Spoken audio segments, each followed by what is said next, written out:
اهلا بيكم في اكلات ووصفات. النهارده هنعمل الفراخ بطريقه سهله وبسيطه، طريقتنا بتاعت زمان. الفراخ هنسلقها النهارده، هتبقى في شوربه. معايا الميه هتغليها، الفراخ بتنزل في ميه مغليه مش ميه بارده. معايا 3 ورقات لورا وعود قرفه و3 فصوص حبهان. وهسقط الفراخ فيها بعد ما غسلتها ونشفتها، هسقطها فيه. احط لها معلقه فلفل اسود والملح بتاعها، وقرن فلفل، جزرايه، عندك جزرايه هتحطيها، الجزرايه بتخلي لون الشوربه حلو، وبصلايه، وممكن بس فصين توم بيخلي ريحتها حلوه برضه. اي حاجه هتحطيها لها بيخلي ريحه الشوربه حلوه. الشوربه ممكن تستخدميها تعملي منها لسان عصفور او تعمليها في المحشي، بتبقى حلو.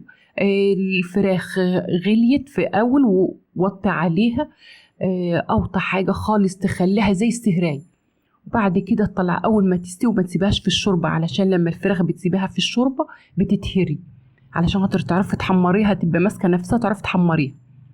الفراخ استوت، هخرجها من الشوربه، وبعد كده هحمرها. ممكن تعمليها في الفرن، هتدهنيها معلقتين 2 صلصه على معلقه زيت، تدهني الوش بتاعها.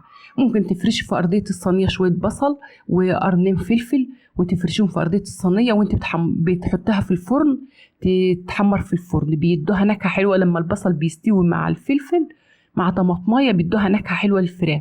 مش عايزه هتعملها بالطريقه السهله اللي احنا بنعملها بيها دي، شويه زيت ومعلقه سمنه بلدي. السمنه البلدي بتخلي ريحتها حلوه وطعمها حلو، والزيت بيخليها مقرمشه. عايزاها تبقى مقرمشه جدا، اعمليها، زودي الزيت عليها، زودي الزيت شويه تبقى طعمها حلو، بتبقى مقرمشه.